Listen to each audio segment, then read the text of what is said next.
Question number 1 है हम लोग के पास।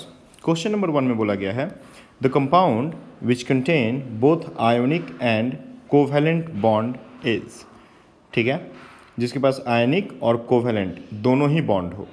तो यहाँ पे KCN आपका करेक्ट आंसर है। KCN में K C triple bond N होता है। KCN में आपका K C triple bond N होता है। ये जो K और C के बीच का बॉन्ड होता है ये आयनिक बॉन्ड होता है, ठीक है। K अपना एक इलेक्ट्रॉन क्या करता है, दे देता है C को, ठीक है। तो ये यहाँ पे हमको दिख रहा है आयनिक बॉन्ड, यहाँ पे हमको दिख रहा है आयोनिक बॉन्ड, और ये देखो कार्बन और नाइट्रोजन के बीच में जो बॉन्ड है, ट्रिपल बॉन्डिंग जो हुआ है, ये है आपका कोवैलेंट बॉन्ड। तो आयनिक और कोवैलेंट दोनों ही बॉन्ड हमको कहाँ पे दिखता है, KCN में दिखता है। तो क्वेश्चन नंबर 1 का जो करेक्ट ऑप्शन है वो है C KCN, ठीक है। क्वेश्चन नंबर 2 के तरफ में आ जाते हैं। तो क्वेश्चन नंबर 2 में बोला गया है the octet rule is not valid for the molecule. Octet rule valid नहीं है किस मॉलिक्यूल के लिए, ठीक है। तो इसका जो करेक्ट ऑप्शन है वो है D is the correct one. CO carbon monoxide. Carbon monoxide में देखो कार्बन जिसका आउटर मोस्ट ऑर्बिट में 4 इलेक्ट्रॉन है और ऑक्सीजन जिसका आउटर मोस्ट ऑर्बिट में 6 इलेक्ट्रॉन है, ठीक है। ये लोग पहले डबल बॉन्डेड हो जाते हैं। तो डबल बॉन्डेड होने पे देखो ऑक्सीजन के आउटर मोस्ट ऑर्बिट में 8 इलेक्ट्रॉन हो गया, लेकिन कार्बन के आउटर मोस्ट ऑर्बिट में 6 इलेक्ट्रॉन ही हुआ, ठीक है। तो ऑक्सीजन क्या करता है, अपना एक कोऑर्डिनेट यहाँ पे देता है। कोऑर्डिनेट अपना एक लोन पेयर ऑफ इलेक्ट्रॉन को कोऑर्डिनेट करता है कार्बन को, ठीक है। तो CO का फॉर्मेशन होता है। तो ये क्या होता है, ये कोवैलेंट बॉन्डिंग करके, मतलब शेयरिंग करके, कोवैलेंट बॉन्डिंग करके, है ना, ऑक्टेट कंप्लीट नहीं कर पाता है। इसको 2 इलेक्ट्रॉन और मिलता है, कहाँ से मिलता है, कोऑर्डिनेट बॉन्डिंग से मिलता है। कोवैलेंट बॉन्डिंग करके ये चीज़ नहीं हो पाता है, ठीक है। तो यहाँ पे आपका हो जाता है कि CO जो है वो एक ऐसा कंपाउंड है जो ऑक्टेट रूल को ऑक्टेट रूल के लिए वैलिड नहीं है, ठीक है। क्वेश्चन नंबर 3 के तरफ में अगर हम लोग आ जाएं तो क्वेश्चन नंबर 3 में बोला गया है an element X is strongly electropositive and element Y is strongly electronegative, ठीक है। तो एलिमेंट X अगर इलेक्ट्रोपॉजिटिव है तो उसके ऊपर पॉजिटिव चार्ज होगा, और एलिमेंट Y जो है वो इलेक्ट्रोनेगेटिव है तो उसके ऊपर Y के ऊपर कैसा चार्ज होगा, Y के ऊपर नेगेटिव चार्ज होगा, ठीक है। तो X के ऊपर पॉजिटिव चार्ज और Y के ऊपर नेगेटिव चार्ज होगा। बोला गया है बोथ आर यूनिवैलेंट। ध्यान दीजिएगा, यहाँ बोला है यूनिवैलेंट। यूनिवैलेंट का मतलब क्या होता है, जिसकी सिंगल वैलेंसी हो, 1 वैलेंसी हो, जिसकी वैलेंसी क्या हो, 1 वैलेंसी हो, तो वो है यूनिवैलेंट। तो both are univalent, the compound formed would be. Univalent मतलब 1 वैलेंसी, और 1 वैलेंसी मतलब कि कितना बॉन्ड बनेगा, तो दोनों एक एक बॉन्ड बनाएंगे। तो X भी एक बॉन्ड बना सकता है और Y भी एक ही बॉन्ड बना सकता है। तो कैसा रहेगा भाई, तब X और Y दोनों आपस में एक बॉन्ड बना लेंगे, और कंपाउंड जो बनेगा वो कैसे बन जाएगा, X plus Y minus compound, एक आयनिक कंपाउंड बनेगा। तो X plus Y minus A आपका करेक्ट ऑप्शन यहाँ पे है, ठीक है। इसके बाद हम लोग बात करते हैं क्वेश्चन नंबर 4 के तरफ में आ जाए। तो क्वेश्चन नंबर 4 जो कि आपका IIT 9080 में पूछा गया है, इसमें क्या है, which of the following compound are covalent. कौन सा कंपाउंड है जो कोवैलेंट है। कोवैलेंट है मतलब जहाँ पे sharing of, mutual sharing of electron हुआ है, ठीक है। म्यूचुअल शेयरिंग ऑफ इलेक्ट्रॉन अगर हुआ है तो उसको हम लोग कोवैलेंट बोलते हैं। तो H2 is the correct answer. बाकी देखो CaO एक आयनिक कंपाउंड है, KCl K plus Cl minus एक आयनिक कंपाउंड होता है, CaO में Ca प्लस 2 O पे माइनस 2 एक आयनिक कंपाउंड होता है, Na2S में Na पे प्लस 1 और S पे माइनस 2 एक आयनिक कंपाउंड होता है। तो H2 यहाँ पे जो है ये क्या होता है, हाइड्रोजन का एक एक इलेक्ट्रॉन का आपस में शेयरिंग होता है, और शेयरिंग होकर के एक बॉन्ड का फॉर्मेशन होता है। तो ये क्या है, एक तरह का कोवैलेंट कंपाउंड है, ठीक है। देन हम लोग बात करते हैं क्वेश्चन नंबर 5 के तरफ में। तो क्वेश्चन नंबर 5 में बोला गया है the total number of electron that takes part in forming the bonds in N2 molecule का फॉर्मेशन हो रहा है।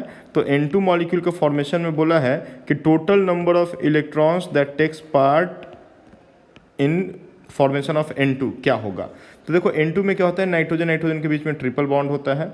एक नाइट्रोजन के पास नंबर ऑफ कितने इलेक्ट्रॉन्स होते हैं, 5 इलेक्ट्रॉन्स होते हैं। देखो 1 2 3 4 5 इलेक्ट्रॉन आउटर मोस्ट ऑर्बिट में होता है। अगर वो 3 इलेक्ट्रॉन का दूसरे नाइट्रोजन के साथ में शेयरिंग कर लेगा म्यूचुअल शेयरिंग कर लेगा, कोवेलेंट बॉन्डिंग का फॉर्मेशन कर लेगा, तो कोवेलेंट बॉन्ड का फॉर्मेशन अगर करेगा तो क्या हो जाएगा भाई कि 6 इलेक्ट्रॉन देखो बॉन्ड बनाने में पार्टिसिपेट किया। टोटल नंबर ऑफ कितना इलेक्ट्रॉन यहाँ पे पार्टिसिपेट किया, 6 इलेक्ट्रॉन्स पार्टिसिपेट किया, तो 6 इलेक्ट्रॉन्स यहाँ पे आपका सही आंसर है। ठीक है, देन हम लोग बात कर दें क्वेश्चन नंबर 6 के तरफ में आए। तो क्वेश्चन नंबर 6 में क्या बोला गया है, if a molecule MX3 has zero dipole movement. देखो यहाँ पे एक छोटा सा ट्रिक याद रखना कि अगर कहीं पे भी जीरो डाइपोल मूवमेंट है तो हम लोग बोलते हैं no lone pair, lone pair वहाँ पे नहीं है। अगर लोन पेयर होगा तो डाइपोल मूवमेंट कभी भी जीरो नहीं हो सकता किसी भी कंपाउंड का। ठीक है, तो यहाँ पे बोला MX3 एक कंपाउंड है, मतलब कि M है और ऐसे X3 बना हुआ है। ठीक है, X3 बना हुआ है और कोई लोन पेयर M के ऊपर नहीं है। The sigma bonding orbital used by M, ठीक है, मतलब M सबके साथ में सिग्मा बॉन्ड बना रहा है, मतलब सिंगल बॉन्ड बना रहा है। तो आपको ये बताना है कि उसकी हाइब्रिडाइजेशन क्या हो गई है। देखो यहाँ पे दे दिया है ऑप्शंस में कि उसके पास प्योर P है, sp हाइब्रिडाइज्ड है, sp2 हाइब्रिडाइज्ड है या sp3 हाइब्रिडाइज्ड है। तो 3 सिग्मा हमको दिख रहा है, 1 सिग्मा, 2 सिग्मा और 3 sigma with zero lone pair. तो हाइब्रिड ऑर्बिटल कितना हो जाएगा, 3 हाइब्रिड ऑर्बिटल हो जाएगा। अगर 3 हाइब्रिड ऑर्बिटल हो जाएगा तो क्या हम लोग बोल देंगे sp2 हाइब्रिडाइज्ड हुआ। तो भाई sp2 हाइब्रिडाइज्ड हुआ ये, तो इसका सही आंसर क्या है, C। फिर हम लोग आ जाए अपने क्वेश्चन नंबर 7 के तरफ में, जो क्वेश्चन 82 IITs में पूछा गया है। इसमें बोला है the ion that is iso electronic with CO। देखो आइसो इलेक्ट्रॉनिक विथ CO, तो आपको यहाँ पे समझना है कि आइसो इलेक्ट्रॉनिक क्या होता है। तो यहाँ पे 2 वर्ड्स होते हैं, एक वर्ड होता है आइसो और एक वर्ड होता है इलेक्ट्रॉनिक। आइसो का मतलब होता है सेम और इलेक्ट्रॉनिक का मतलब होता है नंबर ऑफ इलेक्ट्रॉन्स। ठीक है, नंबर ऑफ इलेक्ट्रॉन्स। तो सेम नंबर ऑफ इलेक्ट्रॉन्स जिन स्पेसीज के पास होगा उनको हम आइसो इलेक्ट्रॉनिक स्पेसीज कहते हैं। तो यहाँ पे CO के पास टोटल नंबर ऑफ इलेक्ट्रॉन कितना हो रहा है, तो 14 इलेक्ट्रॉन्स होते हैं। कार्बन का 6 इलेक्ट्रॉन और ऑक्सीजन का 8 इलेक्ट्रॉन, दोनों को अगर ऐड कर दोगे तो 14 इलेक्ट्रॉन्स होते हैं। ठीक है, तो टोटल नंबर ऑफ 14 इलेक्ट्रॉन्स है। तो इसमें से कौन सा ऐसा है जिसके पास नंबर ऑफ इलेक्ट्रॉन्स 14 होंगे, तो देखो A आपका करेक्ट ऑप्शन है, CN-। देखो कार्बन का 6 इलेक्ट्रॉन, नाइट्रोजन का 7 इलेक्ट्रॉन और एक नेगेटिव चार्ज होने की वजह से 1 इलेक्ट्रॉन और आ गया है ना। तो यहाँ पे क्या हो गया, 7 6 13 और 1 14, तो 14 नंबर ऑफ इलेक्ट्रॉन्स यहाँ पे हो रहा है। ठीक है, तो 14 इलेक्ट्रॉन्स A के पास हो रहा है, तो A आपका सही आंसर है। ओके, फिर हम लोग बात करते हैं क्वेश्चन नंबर 8 के तरफ में अगर आ जाए। तो क्वेश्चन नंबर 8 क्या है, बोला है among the following the molecule that is linear. देखो लीनियर बोला है, लीनियर का मतलब होता है sp हाइब्रिडाइज्ड। अगर sp हाइब्रिडाइज्ड कोई कंपाउंड है तो उसका जो शेप या ज्योमेट्री होता है वो क्या होता है, लीनियर होता है। आपको ये चीज़ याद रखना होगा। तो यहाँ पे आपको 4 ऑप्शंस दे दिए गए हैं, आपको बस ये ढूंढ के निकालना है कि कौन सा sp हाइब्रिडाइज्ड है। तो इसका जो सही आंसर है वो है A CO2 है। CO2 कैसा होता है, C double bond O double bond O, तो 2 सिग्मा, 1 सिग्मा और 2 सिग्मा, जीरो लोन पेयर। तो हाइब्रिड ऑर्बिटल्स कितने हो जाएंगे, 2 हाइब्रिड ऑर्बिटल्स, मतलब हाइब्रिडाइजेशन क्या हो जाएगा sp। और अगर sp हाइब्रिडाइजेशन हो गया तो शेप कैसा होगा, लीनियर शेप होगा। तो सही आंसर क्या हो गया अपना, सही आंसर हो गया CO2। ठीक है, ओके। इसके बाद हम लोग बात करते हैं क्वेश्चन नंबर 9 के लिए। तो क्वेश्चन नंबर 9 में क्या बोला है, बोला कि on hybridisation the 1 sigma and 1 पाई।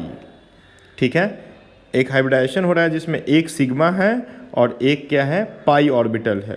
तो वी गेट व्हाट, तो वी गेट इसका जो सही ऑप्शन आएगा, चारों ऑप्शन अगर अपर हो तो सही ऑप्शन जो आएगा वो होगा 2 ऑर्बिटल्स एट 180।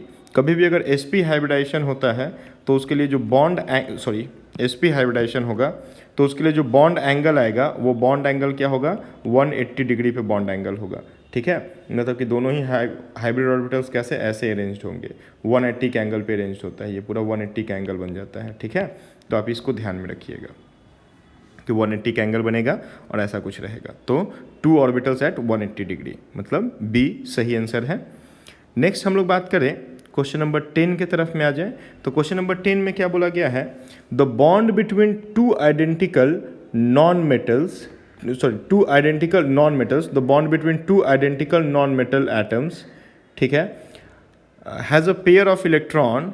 तो भाई 2 आइडेंटिकल नॉन मेटल अगर रहेंगे, दोनों एक ही जैसा नॉन मेटल अगर है, मान लो कि एक नाइट्रोजन है और दूसरा भी नाइट्रोजन है, तो दोनों ही अगर नाइट्रोजन है और दोनों के आउटर मोस्ट ऑर्बिट में मान लेते हैं पाँच, दोनों के आउटर मोस्ट ऑर्बिट में क्या होगा, 5 इलेक्ट्रॉन है। तो कोई भी आप दो आइडेंटिकल ले सकते हो, आप ऑक्सीजन ले सकते हो, आप हेलोजन ले सकते हो, कोई भी आप ले लो, जो भी आपको लेना है, ठीक है। तो उनके बीच में क्या होता है ऑप्शंस में क्या बोला गया है,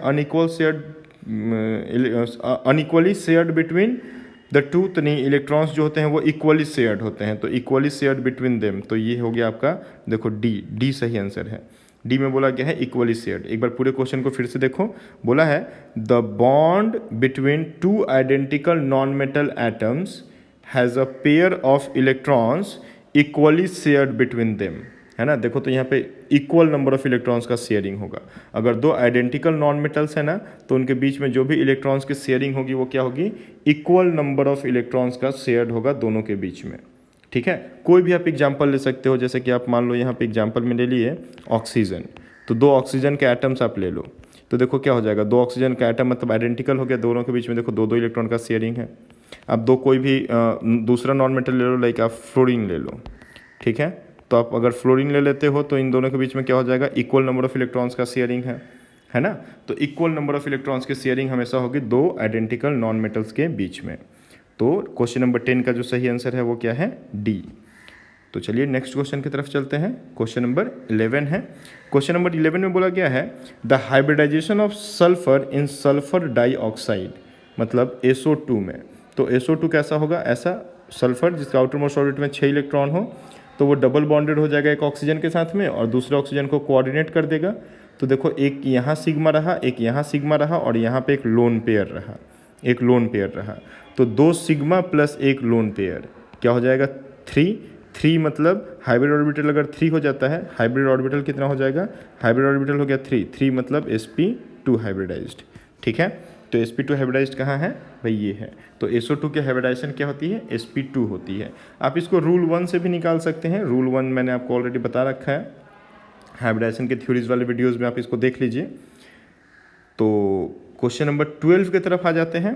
क्वेश्चन नंबर 12 जो कि IIT 88 में पूछा गया है, इसमें क्या बोला गया, the species in which the central atom uses sp2 hybrid orbitals. भाई sp2 hybrid orbitals in its bonding is, कौन सा ऐसा है जिसके पास sp2 हाइब्रिड ऑर्बिटल्स है। तो यहाँ पे pH3 NH3 CH3+ और SbH3 है, ठीक है। सही आंसर जो होगा वो होगा आपका CH3+। CH3 के आउटर मोस्ट ऑर्बिट में, कार्बन के आउटर मोस्ट ऑर्बिट में 4 इलेक्ट्रॉन होते हैं और एक पॉजिटिव चार्ज होने की वजह से क्या हो जाएगा, 3 ही इलेक्ट्रॉन होंगे। 3 इलेक्ट्रॉन होंगे तो क्या हो जाएगा, 3 हाइड्रोजन के साथ में वो ऐसे बॉन्डेड हो जाएगा और अपने ऊपर कैसा चार्ज रखा है, पॉजिटिव चार्ज रखा है। तो कितना सिग्मा हो गया, 1 सिग्मा, 2 सिग्मा और 3 सिग्मा। 3 सिग्मा मतलब हाइब्रिडाइजेशन क्या हो जाएगा, तो हाइब्रिडाइजेशन हो जाएगा sp2, ठीक है। बाकी सबका हाइब्रिडाइजेशन देखिए sp3 है ना, sp3 है। यहाँ पे देखिए 3 सिग्मा एक लोन पेयर, हाइब्रिडाइजेशन sp3। यहाँ भी 3 सिग्मा एक लोन पेयर, हाइब्रिडाइजेशन sp3। और SbH3 में भी 3 सिग्मा एक लोन पेयर, तो हाइब्रिडाइजेशन sp3, ठीक है। तो सिर्फ CH3+ ही है जिसके पास हाइब्रिडाइजेशन क्या है, sp2 है। तो चलिए क्वेश्चन नंबर 12 हम लोग देख लिए। क्वेश्चन नंबर 13 की तरफ आ जाते हैं। क्वेश्चन नंबर 13 को अगर हम लोग देखें तो इसमें बोला गया है the molecule that has linear structure, the molecule that has linear, देखो फिर से लीनियर का क्वेश्चन आ गया। तो लीनियर मतलब sp हाइब्रिडाइजेशन, sp हाइब्रिडाइजेशन। तो यहाँ पे sp हाइब्रिडाइजेशन कौन होगा, तो सही आंसर है आपका CO2 sp हाइब्रिडाइज होता है। अभी हम लोग थोड़ी देर पहले देखे थे, ये क्वेश्चन देखो रिपीट होकर के आया है। 2 सिग्मा होगा, कार्बन के पास 2 सिग्मा होगा तो हाइब्रिडाइजेशन क्या आ जाएगा, sp। और अगर sp हाइब्रिडाइजेशन होता है तो शेप कैसा हो जाएगा, शेप हो जाएगा लीनियर, ठीक है। क्वेश्चन नंबर 14 की तरफ आ जाते हैं। क्वेश्चन नंबर 14 में बोला गया है the type of hybrid orbital used by the chlorine atom in ClO2-। देखो ClO2-, ठीक है। तो ClO2- कैसा होगा, एक क्लोरीन के आउटर मोस्ट ऑर्बिट में ऐसे 7 इलेक्ट्रॉन्स और ये ऑक्सीजन पे माइनस और एक और ऑक्सीजन को कोऑर्डिनेट कर दिया जाएगा। तो देखो यहाँ पे क्या रहा, 2 लोन पेयर रहा, यहाँ पे देखो 2 लोन पेयर दिख रहा है और 2 सिग्मा बॉन्ड दिख रहा है। तो 2 lone pair plus 2 sigma bond मतलब 4, हाइब्रिड ऑर्बिटल हो गया 4। अगर हाइब्रिड ऑर्बिटल 4 हो जाता है तो हाइब्रिडाइजेशन क्या हो जाएगा, sp3, ठीक है। तो हाइब्रिडाइजेशन हो गया आपका sp3, मतलब A is the correct answer, okay. फिर हम लोग आ जाएं क्वेश्चन नंबर 15 के तरफ में। तो क्वेश्चन नंबर 15 में बोला गया है the number and type of bonds between 2 carbon atoms in CaC2 देखो कैल्शियम कार्बाइड के बीच में, तो CaC2 का स्ट्रक्चर कैसा होता है, CaC2 का स्ट्रक्चर देखो ऐसा होगा, दो कार्बन्स के बीच में ट्रिपल बॉन्ड हो जाएगा और कैल्शियम जो होगा एक कार्बन को अपना एक इलेक्ट्रॉन ट्रांसफर कर दे रहा है और दूसरे कार्बन को भी एक इलेक्ट्रॉन ट्रांसफर कर दे रहा है। तो कैल्शियम के ऊपर दो पॉजिटिव चार्ज और दोनों ही कार्बन पे एक नेगेटिव चार्ज आएगा। तो ये आप स्ट्रक्चर ध्यान में रखना। क्वेश्चन में बोला है between two carbon atoms, between two carbon atoms number and type of bond कैसा होगा। तो 3 बॉन्ड होगा, 3 बॉन्ड में एक सिग्मा होगा और 2 क्या होगा, पाई होगा। तो 1 सिग्मा एंड 2 पाई ये बॉन्ड बनता है। ठीक है, तो देख लो आप कहाँ है भाई 1 सिग्मा और 2 पाई, तो ऑप्शन बी करेक्ट है, जहाँ पे बोला गया है 1 सिग्मा एंड 2 पाई बॉन्ड्स। ठीक है, तो ये हो गया आपका क्वेश्चन नंबर 15। इसके बाद हम लोग देखें क्वेश्चन नंबर 16 को। तो क्वेश्चन नंबर 16 जो कि 97 IITs में पूछा गया, इसमें है which of the following compound has sp2 hybridisation. sp2 hybridisation अगर देखना है तो यहाँ पे ऑप्शन है मेरे पास CO2 है, SO2 है, N2O है और CO है। देखो SO2 अभी थोड़ी देर पहले ही हम लोग इसको फाइंड आउट किए थे इसका हाइब्रिडाइजेशन। ठीक है, तो यहाँ पे क्या होता है आपका 2 सिग्मा होता है और एक लोन पेयर होता है। तो 2 सिग्मा और एक लोन पेयर है, तो 2 + 1 3 हाइब्रिड ऑर्बिटल, हाइब्रिड ऑर्बिटल 3, तो हाइब्रिडाइजेशन sp2 हो जाएगा। ठीक है, तो ये हो गया आपका क्वेश्चन नंबर 16। देन आ जाते हैं हम लोग क्वेश्चन नंबर 17 के तरफ में। तो क्वेश्चन नंबर 17 में बोला गया है molecular shape of SF4 CF4 and XeF4 are. तो SF4 CF4 और XeF4 का मॉलिक्यूलर स्ट्रक्चर सेम होगा या डिफरेंट होगा, और फिर क्या बोला है नंबर ऑफ लोन पेयर्स क्या है। तो देखो shape and lone pair, shape और लोन पेयर को लेकर के ऑप्शंस में हम मेरे से बात किया है। देखो बोला है कि या तो शेप सेम है या शेप डिफरेंट है, और तीनों के पास ही कितना नंबर ऑफ लोन पेयर्स हैं। देखो कोई ऑप्शंस एक बार आप रीड करो तो आपको यही ऑप्शंस में दिखेगा, और रिस्पेक्टिवली बोला गया है। तो स्ट्रक्चर्स तो सबके डिफरेंट होंगे। SF4 CF4 और XeF4 में अगर आप मॉलिक्यूलर स्ट्रक्चर देखो तो सबके मॉलिक्यूलर स्ट्रक्चर डिफरेंट है। तो स्ट्रक्चर डिफरेंट है, तो ऑप्शन ए और ऑप्शन बी को आप हटा दो, ऑप्शन सी और डी के तरफ आप आ जाओ। तो उसमें आप देखोगे कि SF4 के पास कितना नंबर ऑफ लोन पेयर है। तो सल्फर के आउटर मोस्ट ऑर्बिट में कितना इलेक्ट्रॉन होता है, 6 इलेक्ट्रॉन होता है। 6 इलेक्ट्रॉन में 4 इलेक्ट्रॉन तो फ्लोरीन के पास बॉन्डेड हो गया, तो एक लोन पेयर बच गया। तो SF4 के पास एक लोन पेयर है। तो अब देखो या तो ऑप्शन सी सही हो सकता है या ऑप्शन डी सही हो सकता है, और क्योंकि डिफरेंट स्ट्रक्चर्स के अकॉर्डिंग अगर हम देखें तो यही होगा। और उसमें अगर हम देख लें कि SF4 के पास नंबर ऑफ लोन पेयर 1 हो रहा है, तो SF4 के पास नंबर ऑफ लोन पेयर देखो यहाँ पे रिस्पेक्टिवली बोला गया है, मतलब कि सबसे पहले SF4 का लोन पेयर दिया गया है तो 1 है। तो यहाँ पे डी आपका सही आंसर हो गया। आपको CF4 का निकालने का ज़रूरत नहीं पड़ा, लेकिन फिर भी आप चाहो तो निकाल सकते हो। देखो CF4 में कार्बन के पास 4 इलेक्ट्रॉन्स और 4 फ्लोरीन आके अटैच हो गया, तो लोन पेयर क्या हो गया, 0 हो गया।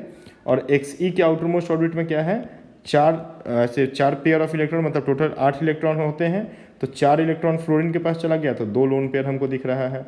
ठीक है, तो देखो 0 और 2, यहाँ पे 0 लोन पेयर, यहाँ पे 2 लोन पेयर, यहाँ पे 1 लोन पेयर, तो 102 102 आपको यहाँ पे दिख जा रहा है। तो डी आपका जो है वो सही आंसर है। ठीक है, क्वेश्चन नंबर 18 में आ जाओ। तो क्वेश्चन नंबर 18 में क्या बोला गया है, the hybridisation of atomic orbital of nitrogen in NO2+। तो NO2+ का हाइब्रिडाइजेशन आप निकाल लो तो आ जाएगा sp हाइब्रिडाइजेशन, है ना। देखो एक छोटा सा ट्रिक हम आपको बताते हैं, एक और ट्रिक बताते हैं हाइब्रिडाइजेशन निकालने का। N के ऊपर पॉजिटिव चार्ज आ गया तो N क्या हो गया, C हो गया। N के पास अगर पॉजिटिव चार्ज आ गया तो N के आउटर मोस्ट ऑर्बिट में N का टोटल इलेक्ट्रॉन 7 था, 7 इलेक्ट्रॉन्स, तो एक पॉजिटिव चार्ज हो गया तो 6 हो गया, 6 इलेक्ट्रॉन्स हो गया, मतलब कि कार्बन के जैसा इलेक्ट्रॉन्स इसका दिखने लगा। तो इसका इलेक्ट्रॉनिक्स हमको कैसा दिख रहा है, कार्बन के जैसा दिख रहा है। तो कार्बन के जैसा अगर इसका इलेक्ट्रॉन्स हमको दिख रहा है तो हम क्या बोल देंगे कि भाई CO2 जैसा ये दिख रहा है, तो CO2 का हाइब्रिडाइजेशन sp हम लोग को याद ही हो जाता है करते करते। तो क्या हो जाएगा भाई, NO2+ का हाइब्रिडाइजेशन sp है। NO3- का अगर हम लोग देखें तो NO3- का हाइब्रिडाइजेशन sp2 होता है ना। NO3- का शेप आप देख लो, N O पे माइनस, डबल बॉन्ड O और इधर कोऑर्डिनेट O, तो 1 सिग्मा, 2 सिग्मा और 3 सिग्मा, 3 सिग्मा मतलब हाइब्रिडाइजेशन sp2। ठीक है, और एक है NH4+। तो N के आउटर मोस्ट ऑर्बिट में कितना इलेक्ट्रॉन, 5 इलेक्ट्रॉन, और एक पॉजिटिव चार्ज दे दिया है। तो पॉजिटिव चार्ज दे दिया तो 5 इलेक्ट्रॉन से कितना इलेक्ट्रॉन्स हो गया, 4 इलेक्ट्रॉन ही आउटर मोस्ट ऑर्बिट में हो गया।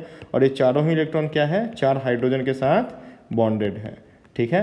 तो ये NH4+ का शेप कुछ ऐसा हमको दिख रहा है, जिसमें हमको कितना सिग्मा दिख रहा है, तो 4 सिग्मा दिख रहा है। 4 सिग्मा मतलब हाइब्रिडाइजेशन क्या हो जाएगा, sp3 हो जाएगा। तो NO2+ का हमको दिखा sp, NO3- का दिखा sp2 और NH4+ का दिखा हमको sp3। तो sp, sp2, sp3 रेस्पेक्टिवली निकल के आ रहा है। तो sp, sp2, sp3 देखो बी में दे दिया है sp, sp2 और sp3 रेस्पेक्टिवली है, ठीक है। तो ये बी इसका सही आंसर है। तो क्वेश्चन नंबर 18 हो गया। फिर बात करें क्वेश्चन नंबर 19 के तरफ में आ जाइए। तो क्वेश्चन नंबर 19 में क्या बोला कि the correct order of hybridisation of the central atom in the following species NH3 PtCl4 पे 2- है, PCl5 और BCl3, ठीक है। तो यहाँ पे हमको कुछ हाइब्रिडाइजेशंस नीचे चार कंपाउंड दिया गया और 4 हाइब्रिडाइजेशन हमको दे दिया। तो आप यहाँ पे एकदम सिंपल देखो, ज़्यादा टाइम नहीं लेते हुए आप सीधा सा देख लो। NH3 का लोन पेयर है, तो NH3 का लोन पेयर, NH3 पे 3 सिग्मा और एक लोन पेयर है, तो 3 सिग्मा बॉन्ड और एक लोन पेयर, तो हाइब्रिडाइजेशन क्या हो जाएगा, sp3। तो अब सीधा देख लो कि चारों ऑप्शन में पहला हाइब्रिडाइजेशन sp3 कहाँ पे है, तो B है। तो B is the correct one. B जो है ये सही आंसर है आपका, ठीक है। फिर हम लोग आ जाए क्वेश्चन नंबर 20 के तरफ में।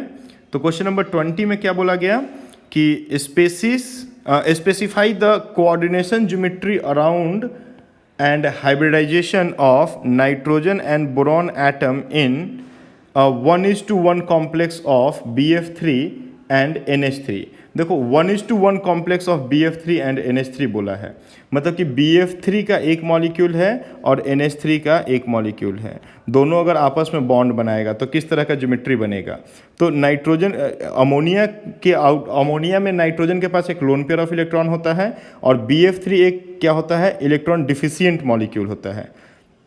तो इलेक्ट्रॉन डिफिशियंट मॉलिक्यूल होता है तो नाइट्रोजन क्या करता है, अपना लोन पेयर इसको दे देता है। ये देखो एक लेविस बेस जैसा काम करता है और एक लेविस एसिड जैसा काम करता है, ठीक है।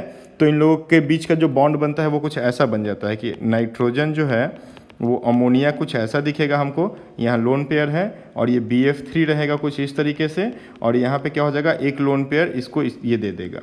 तो हमको दिख रहा है कि भाई कैसा ज्योमेट्री दिखा, तो ज्योमेट्री हमको ऐसा दिख रहा है। पहले देख लेते हैं, चलो हाइब्रिडाइजेशन निकालते हैं तो ज्योमेट्री अपने आप पता चल जाएगा। BF3 का सिग्मा बॉन्ड कितना है, तो 1 सिग्मा, 2 सिग्मा, 3 सिग्मा और 4 सिग्मा। 4 सिग्मा तो हाइब्रिडाइजेशन sp3। और यहाँ पे नाइट्रोजन के आप सिग्मा बॉन्ड्स देख लो तो 1 सिग्मा, 2 सिग्मा, 3 सिग्मा और यहाँ पे एक ये सिग्मा नाइट्रोजन के लिए भी काउंट होगा, तो 4 सिग्मा। तो 4 सिग्मा तो हाइब्रिडाइजेशन sp3। sp3 हाइब्रिडाइजेशन होने पे शेप जो होता है वो हमेशा क्या होता है, हमेशा शेप टेट्राहेड्रल होता है। टेट्राहेड्रल होगा यहाँ पे शेप, 4 सिग्मा 0 लोन पेयर, तो शेप क्या होगा, टेट्राहेड्रल होगा। तो शेप है भैया टेट्राहेड्रल। तो दोनों का हाइब्रिडाइजेशन sp3 और दोनों का का 4 सिग्मा 0 लोन पेयर के साथ, जो 4 सिग्मा 0 लोन पेयर के साथ में जो आपका स्ट्रक्चर निकल के आएगा वो टेट्राहेड्रल निकल के आएगा। तो A is the correct one. A option में देखो बताया गया है, ए ऑप्शन में बताया गया है कि नाइट्रोजन जो है वो टेट्राहेड्रल है sp3 हाइब्रिडाइजेशन के साथ, और बोरॉन जो है ये टेट्राहेड्रल है sp3 हाइब्रिडाइजेशन के साथ, ठीक है। तो ये हो गया आपका 20 का जो करेक्ट ऑप्शन है वो करेक्ट ऑप्शन है आपका ए, ठीक है। चलिए फिर आगे हम लोग बात करें क्वेश्चन नंबर 21 के तरफ, ठीक है। तो क्वेश्चन नंबर 21 के तरफ अगर हम आ जाएं तो क्वेश्चन नंबर 21 में बोला गया है which species has maximum number of lone pair of electrons on the central atom. कौन सा ऐसा स्पेसिस है जिसके पास maximum number of lone pair of electron है सेंट्रल एटम के ऊपर में। तो ये क्वेश्चन मैंने क्लास में आपके साथ बहुत अच्छे से डिस्कस करा था। इसका आंसर सीधा सीधा है I3-। ये क्वेश्चन रिपीट हुआ है, ठीक है। जेईई मेंस 2017 या 18 इस क्वेश्चन को रिपीट किया है। I3- के पास चलिए लोन पेयर हम लोग काउंट कर देते हैं, कितना number of total number of lone pairs है ना। तो I3- के पास लोन पेयर्स होता है, देखिए एक आयोडीन जिसके आउटर मोस्ट ऑर्बिट में 7 इलेक्ट्रॉन है और एक नेगेटिव चार्ज होने की वजह से एक और इलेक्ट्रॉन आ गया यहाँ पे। तो ये क्या हो जाएगा, एक दूसरे आयोडीन के साथ में ऐसे अटैच है, एक और आयोडीन इसके साथ अटैच है, तो 2 आयोडीन आके अटैच हो गया। ये देखो I3- टोटल स्ट्रक्चर कैसा बन गया, I3- का स्ट्रक्चर कुछ ऐसा हमको दिखा। तो यहाँ पे हमको कितना लोन पेयर दिख रहा है, तो आप लोन पेयर पे अगर ध्यान दो तो देखो total number of lone pairs हमको कितना दिखेंगे, 3 हमको यहाँ पे दिख रहा है, 3 लोन पेयर हमको यहाँ पे दिख रहा है ना। और फिर बाकी के दोनों आयोडीन्स में भी हमको क्या दिख रहा है, 3-3 लोन पेयर दिख रहा है ना। सभी के पास 3 लोन पेयर है, तो total number of lone pair 3 यहाँ, 3 यहाँ और 3 यहाँ, तो total number of lone pair कितना हो गया? 9 लोन पेयर्स हो गया। ठीक है, तो 9 नंबर ऑफ लोन पेयर है, तो आयोडीन के पास है। अगर आप SF4 में काउंट कर दो तो सल्फर के आउटर मोस्ट ऑर्बिट में कितना इलेक्ट्रॉन होता है? 6 इलेक्ट्रॉन होता है, 4 बॉन्ड बना लिया तो 1 लोन पेयर बचा, तो यहाँ पे 1 लोन पेयर है। ठीक है, तो ऐसे आप काउंट कर लो सबका, तो देखोगे आप क्या हो जाएगा भाई, डी जो है, डी में सबसे ज़्यादा number of lone pairs present है। ठीक है, तो ये आपका सही आंसर है। ठीक है, तो बाकी सबका आप इसका तो मैंने बता दिया, आप A, B और C तीनों का ही तीनों का ही आप एक बार हमको लाइव चैट बॉक्स में बता दो कितना कितना लोन पेयर सबके पास है। क्वेश्चन नंबर 21 करके option A, option B, option C का लोन पेयर्स आप हमको फटाफट लाइव चैट बॉक्स में बताते रहो। ठीक है, तो अब हम आ जाए क्वेश्चन नंबर 22 के तरफ में। तो क्वेश्चन नंबर 22 में बोला गया है the state of hybridisation of boron and oxygen atom in boric acid. Boric acid क्या होता है? H3BO3। तो H3BO3 में बोला है कि ऑक्सीजन का और बोरॉन का, ठीक है, दोनों का ही हाइब्रिडाइजेशन बता दो।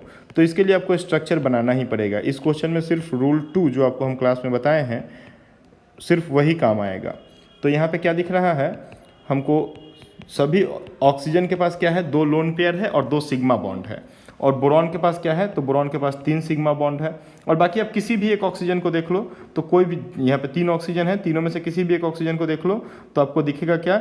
2 सिग्मा बॉन्ड और 2 लोन पेयर। तो ऑक्सीजन के पास हमको दिख रहा है 2 सिग्मा बॉन्ड और 2 लोन पेयर, तो टोटल क्या हो जाएगा? 4 हाइब्रिड ऑर्बिटल हो जाएगा। 4 हाइब्रिड ऑर्बिटल, तो हाइब्रिडाइजेशन क्या निकल के आ जाएगा? sp3। ठीक है, तो ऑक्सीजन तीनों में से किसी भी एक ऑक्सीजन का अगर आप हाइब्रिडाइजेशन निकालोगे तो sp3 आ जाएगा। और बोरॉन के पास अगर आप देखोगे तो बोरॉन के पास 3 सिग्मा बॉन्ड है, 3 सिग्मा बॉन्ड है, तो हाइब्रिडाइजेशन क्या हो जाएगा? sp2। तो sp3 sp2, तो बोरॉन का हाइब्रिडाइजेशन sp2 और ऑक्सीजन का हाइब्रिडाइजेशन क्या आ जाएगा? sp3। तो आप देख लो भाई sp2 sp3 कहाँ है, तो ये आपको रेस्पेक्टिवली बोला गया था, इसलिए आपको उसी सीक्वेंस में देखना होगा। तो B है sp2 sp3। ठीक है, तो इस पे आप ध्यान रखना। आप A में मार्क मत कर देना, यहाँ पे देखो sp3 sp2 है, लेकिन हमको पहले देखना है बोरॉन का, तो sp2 sp3 रेस्पेक्टिवली, क्योंकि वर्ड क्वेश्चन में मेंशन किया गया है। ठीक है, C होगा नहीं क्योंकि sp2 sp2 दिया है, और D होगा नहीं क्योंकि sp3 sp3 दिया है। तो क्वेश्चन नंबर 22 हो गया। आते हैं क्वेश्चन नंबर 23 की तरफ में। तो क्वेश्चन नंबर 23 में बताया गया है the hybridisation of orbitals of nitrogen in NO3- NO2+ and NH4+। अभी हम लोग थोड़ी देर पहले ही सिमिलर टाइप का क्वेश्चन एक डिस्कस किए थे। NO3- का हाइब्रिडाइजेशन अगर आप निकाल दोगे तो O- N double bond O coordinate O, मतलब कि 3 सिग्मा हमको दिख रहा है, तो हाइब्रिडाइजेशन क्या हो जाएगा? sp2। NO2+ में अगर आप देखोगे तो N जिसके ऊपर एक पॉजिटिव चार्ज आ गया, तो आउटर मोस्ट ऑर्बिट में 4 इलेक्ट्रॉन आ गया, तो डबल बॉन्ड O और डबल बॉन्ड O इधर से हो जाता है, तो ये हो जाएगा आपका हाइब्रिडाइजेशन। 2 सिग्मा हमको दिखेगा, 2 सिग्मा दिखेगा तो हाइब्रिडाइजेशन sp हो जाएगा। और NH4+ में अगर आप देखोगे तो NH4+ का यहाँ पे स्ट्रक्चर में ऐसा रहेगा NH4 ये, और एक यहाँ पे ऐसा आ जाएगा NH4+। तो हमको कितना सिग्मा दिख रहा है? 1 सिग्मा, 2 सिग्मा, 3 सिग्मा और 4 सिग्मा। 4 सिग्मा, तो हाइब्रिडाइजेशन क्या आ जाएगा? sp3। तो इसका दिखा sp, इसका दिखा sp2 और इसका दिखा sp3। तो sp sp2 sp3 पहला ही ऑप्शन सही है। ठीक है, क्योंकि क्या किया था? रेस्पेक्टिवली वर्ड को मेंशन किया गया था। तो sp sp2 sp3।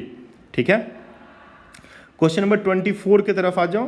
तो क्वेश्चन नंबर 24 में बोला गया है the species in which nitrogen atom is in state of sp hybridisation. sp hybridisation किसका है? यहाँ पे कौन सा ऐसा कंपाउंड है जिसका हाइब्रिडाइजेशन sp है? अब बताओ, अभी मैंने बताया, अब तुरंत मुझे लाइव चैट बॉक्स में बताओ कि इसमें से कौन सा ऐसा कंपाउंड है जिसका हाइब्रिडाइजेशन sp है। ठीक है, जल्दी बताओ।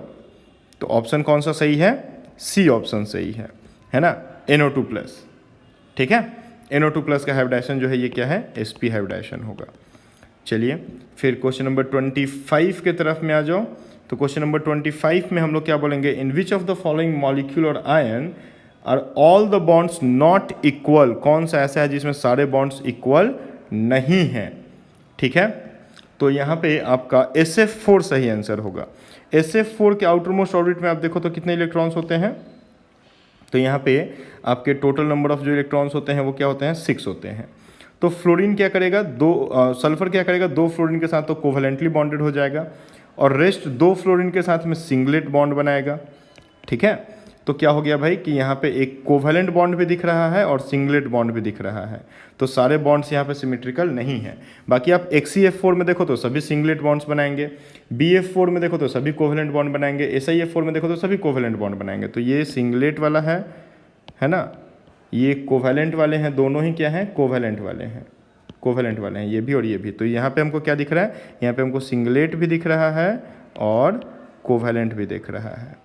तो all bonds are not equal in SF4। C is the correct one for question number 25 now. ठीक है, तो ये आपका हो गया हाइब्रिडाइजेशन का। मैंने 25 क्वेश्चंस का एक आपको सीट दिया था, उस पूरे 25 क्वेश्चन का सॉल्यूशन। ठीक है, तो चलिए अब आगे फिर बात करते हैं, अगला जो हम लोग असाइनमेंट देंगे।